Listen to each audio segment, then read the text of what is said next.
Good day, dear Sacramentians. I welcome you to another episode of BSCS Library and Media Center Storytelling and Book Talk. On our previous episode, we read the books entitled Feeling Thankful, a scholastic book written by Shelley Rotner and Sheila Kelly, The Ant and the Grasshopper, a Lampara book that is retold by Boots Pastor, and then we talked about a book written by Mitch Albom entitled For One More Day. In this episode, we are going to read Dora's Starry Christmas and Sam and the Lucky Money for our storytelling. And for our book talk, we have the Chronicles of Narnia Book 1 entitled The Magician's Nephew. I'm so excited to share with you these books. They are enjoyable to read, and at the same time, they contain moral lessons that we can use in our day-to-day lives. But before that, let me first thank you for your active participation on our last episode. I'm so glad that many of you have shared the knowledge that you have learned from the books that we have read. I hope you continue the good job that you have started since our first episode. Since this is Christmas time and we value the spirit of sharing, each of you will receive a book prize.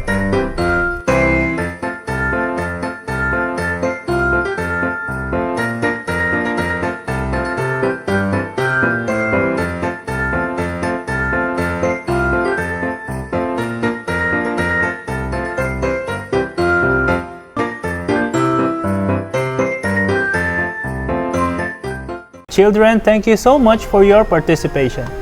And now, let us move on to our first book. Our first book is entitled Dora's Starry Christmas. It is a book from Scholastic Incorporated, written by Christine Ricci and illustrated by A&J Studios.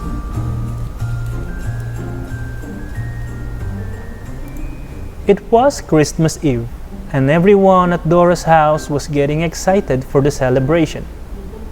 Dora's baby brother and sister couldn't wait for Dora to tell them the story of Santa and his reindeer. How about you, children? What do you usually do during Christmas Eve in your house? Alright, that's good to know. Let's continue.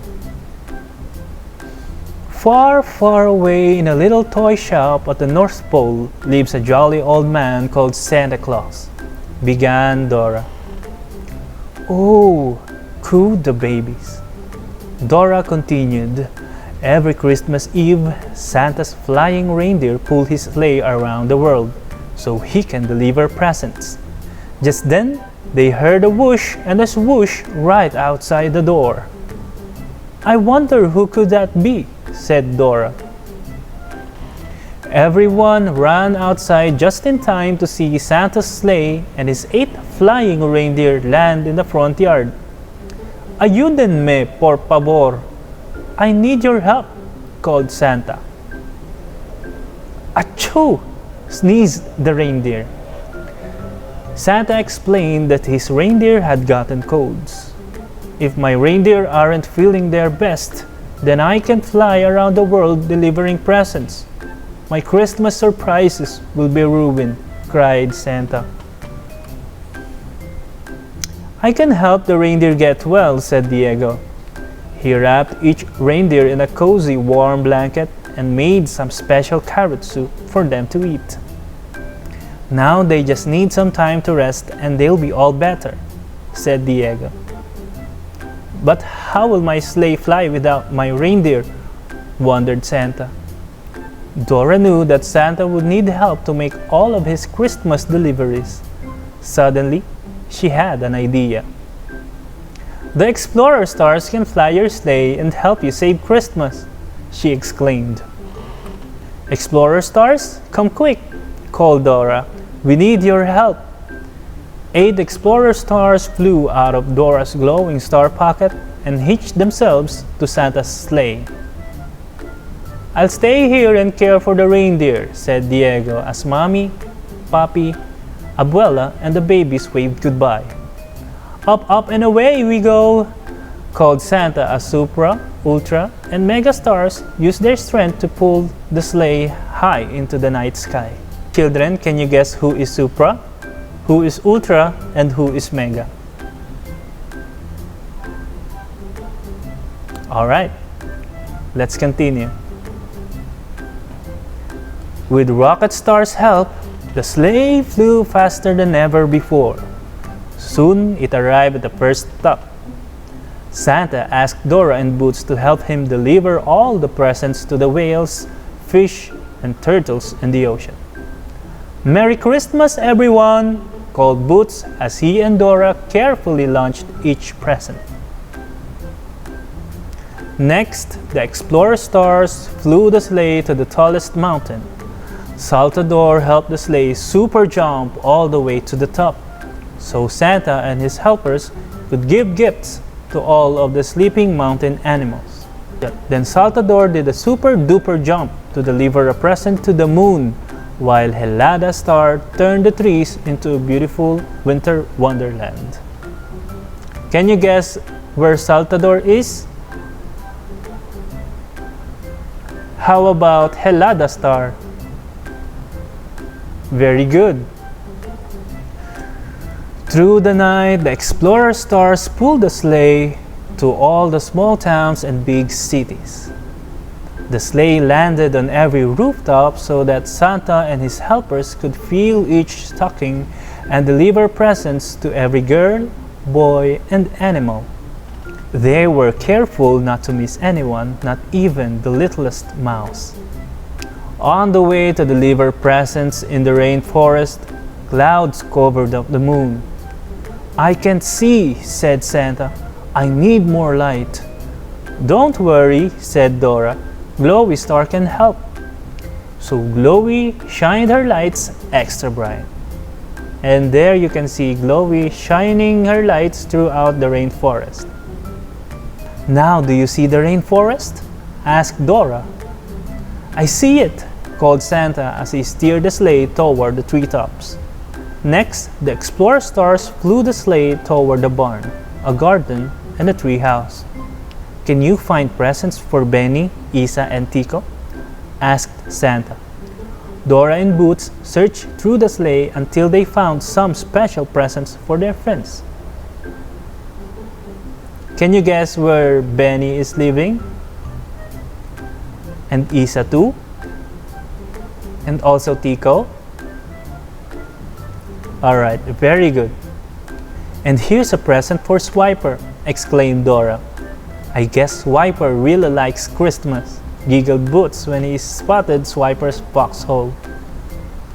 There you can see Swiper's foxhole surrounded with beautiful Christmas decorations and also a Christmas tree. Finally, at sunrise, Santa guided the sleigh back to Dora's house. To Santa's joy, his reindeer were feeling much better.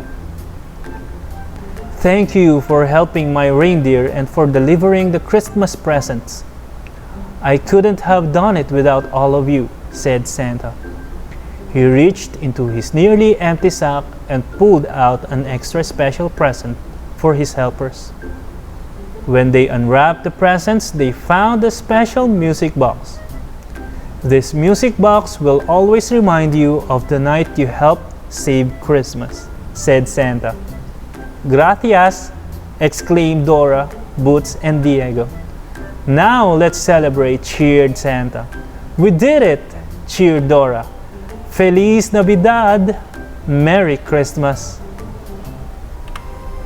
And that's the beautiful story entitled Dora's Starry Christmas by Christine Ricci.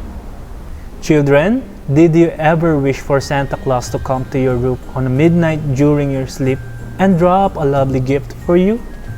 Well, children, I have a good news. Santa has already came.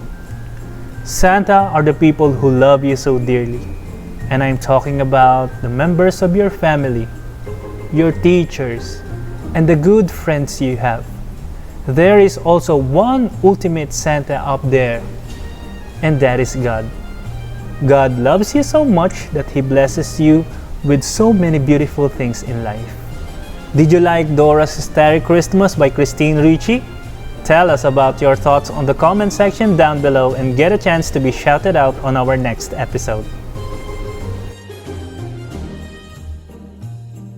Now let's move on to our second book from Scholastic Incorporated entitled Sam and the Lucky Money, written by Karen Chin and illustrated by Cornelius Van Wright and Jing Wahoo. Sam and the Lucky Money by Karen Chin. Sam could hardly wait to get going. He zipped up his jacket and patted his pockets. It was time to go to Chinatown for New Year's Day. Sam thought about sweet oranges and lucky money, crisp dollar bills tucked in small red envelopes called lycees. I think lycees version in the Philippines is what we call the ampao, the red envelope with the Chinese decorations on it. Sam's grandparents gave him lycees every New Year. Each envelope was decorated with a symbol of luck: 2 golden mandarins, a Chinese junk, a slithering dragon, a giant peach. Sam's lycees were embossed in gold. Sam counted out $4. Boy, did he feel rich. His parents said he didn't have to buy a notebook or socks as usual. This year, he could spend his lucky money his way. Sam, his mother called. It's time to go shopping, hurry, so we don't miss the lion. Coming, said Sam. The streets hummed with the thump of drums and the clang of cymbals. Everywhere, dusty red smoke hung in the air, left by exploding firecrackers. Give me your hands, said his mother. I don't want you to get lost. Sam took her hand reluctantly. It seemed like everyone was shopping for New Year's meals.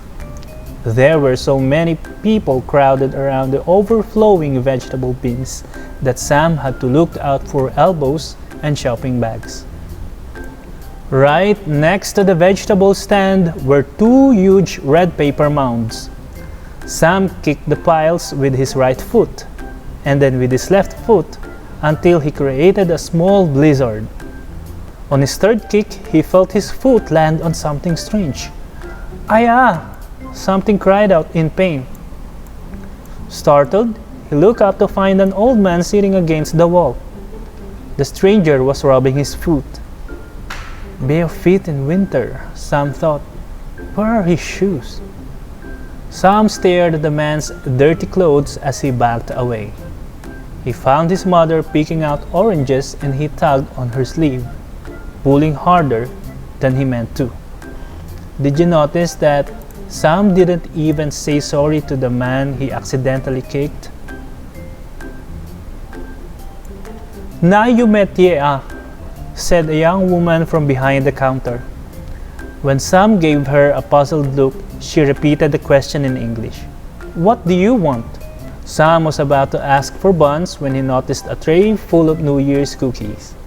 They were shaped like fish, with fat, pleated tails that looked like little toes. He couldn't help but think about the old man again. Sam decided he wasn't hungry after all. Suddenly, he heard a noise from outside that sounded like 1,000 leaves rustling. He ran to the window to see what was happening. "Look!" he yelled. Bundles of firecrackers were exploding in the street. Rounding the corner was the festival lion, followed by the band of cymbals and drums. Sam pulled his mother outside. The colorful lion wove down the street like a giant centipede. Teased by a clown wearing a round mask, it tossed its head up and down. It came to halt in front of a meat market and sniffed a giant lycee that hung in the doorway, along with a bouquet of lettuce leaves. With loud fanfare, the band urged the lion towards its prize. "Take the food, take the money, bring us good luck for the new year," Sam shouted along with the others. His heart pounded in time with the drum's beat. With a sudden lunge, the lion devoured the lycee all in an eye blink and continued down the street. The crowd clapped and then quickly dispersed. That was a hungry lion, Sam's mother joked. Now he felt hungry too and wanted to go back to the bakery. But just then, a large grand opening sign caught Sam's eye.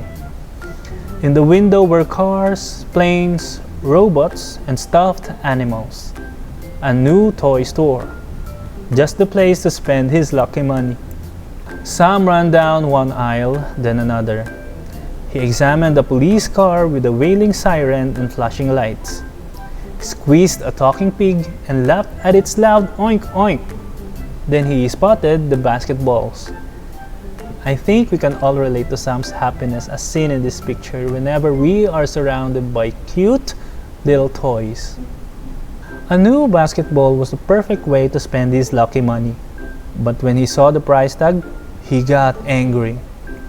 "I only have $4, he shouted. "I can't buy this. In fact, everything he touched cost more than that." "What's $4 good for?" he complained, stamping his feet. His mother scratched up her eyes the way she always did when she scolded him, and guided him out the door. Sam couldn't help it. Even with all the shiny gold on them, the laces seemed worthless. So Sam was very disappointed because he wasn't able to buy the basketball he wanted. "Sam, when someone gives you something, you should appreciate it," his mother said as she marched him along. "Children, do you agree with Sam's mother?" Alright. Sam stuffed his laces back in his pockets. The sun had disappeared behind some clouds and he was starting to feel the chill. He dragged his feet along the sidewalk. Suddenly, Sam saw a pair of bare feet and instantly recognized them. They belonged to the old man he had seen earlier. The man also remembered him and smiled. Sam froze in his steps, staring at the man's feet. His mother kept walking. When she turned back to check on Sam, she noticed the old man. "Oh," she said, shifting her shopping bags so she could dig in her purse for some coins. "Sorry, I only have a quarter." The man bowed his head several times in thanks. "He acts like it's $1,000,000, Sam thought, shaking his head. As they started to walk away, Sam looked down at his own feet, warm and dry in his boots. Suddenly, he stopped. "Can I really do anything I want with my lucky money?" he asked. "Yes, of course," his mother answered. Sam pulled his laces from his pockets. The golden dragon looked shinier than ever. He ran back and thrust his lucky money into the surprised man's hands. "You can't buy shoes with this," he told the man. "But I know you can buy some socks." The stranger laughed, and so did Sam's mother. Sam walked back to his mother and took her warm hand. She smiled and gave a gentle squeeze. And as they headed home for more New Year's celebration, Sam knew he was the lucky one. And now we can see in the last picture that Sam is genuinely happy, together with his family.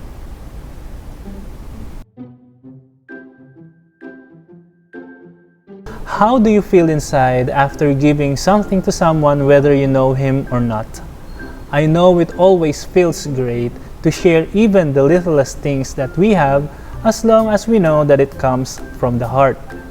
From the story Sam and the Lucky Money, we have learned not only the value of giving, but also we learned the value of being grateful for the things that we have.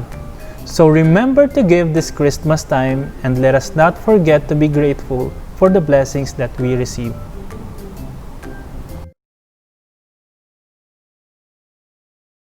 Now let's move on to our book talk, and the book that we are going to talk about is no other than The Magician's Nephew, Book 1 of C.S. Lewis' Chronicles of Narnia. This is the prequel to the next 6 books in the Chronicles, namely The Lion, the Witch and the Wardrobe, The Horse and His Boy, Prince Caspian, The Voyage of the Dawn Treader, The Silver Chair, and The Last Battle. These books are published in 1950s, so basically they are categorized as what we call classic books. All stories have their beginnings, and this book is one of those. The story of the magician's nephew tells us about the beginning of the fantasy adventure series entitled The Chronicles of Narnia. It started when two unassuming but curious kids, namely Polly and Diggory, explored the house, but this exploration led them to Diggory's uncle's room. Uncle Andrew has made rings which can transport and bring people to different worlds. Polly was then tricked to touch the yellow ring, so in an instant, Polly vanished. A worried Diggory decided to follow his friend, and this is where their adventures began. Their innocence and curiosity lead them to different situations, both good and bad. There was a scene when Diggory saw a bell and struck it, even though he did not know what will happen next. And that was the time when evil Queen Jadis wake up from her deep sleep. The kids' courage and confidence helped them to bring back Queen Jadis to her world charm. However, instead of just bringing Queen Jadis back, they brought with them a cab driver and his horse. Imagine being transported to a totally different place with no idea at all. This was the time when they went to a place called Narnia, where Aslan was just starting to form and build it. Adventures began again for Diggory and Polly, as he was assigned by Aslan to take care of Narnia against Jadis. Diggory followed what Aslan asked him to do by getting an apple and planting it. The young Diggory was put to test when he was tempted by Jadis to eat the apple and be immortal, or give it to his ill mother. Diggory did not sway to his task and did what he was supposed to do. As a reward for his courage and loyalty, Aslan gave Diggory a chance to pluck an apple from the new apple tree for his sickly mom. In the end, Diggory's mom became well. He also planted the core of the apple his mom ate. When it grew and years passed, he used the woods of the tree to make a wardrobe. And guess what? This is the start of the second book, The Lion, the Witch, and the Wardrobe. And that's all for The Magician's Nephew, Book 1 of the Chronicles of Narnia by C.S. Lewis. What is your impression about this book? Kindly share us your thoughts by leaving a comment down below. And that's all for the third episode of BSCS Library and Media Center Storytelling and Book Talk. Thank you, dear Sacramentians, for joining me, and may you have a fruitful and blessed Christmas and a prosperous New Year. See you!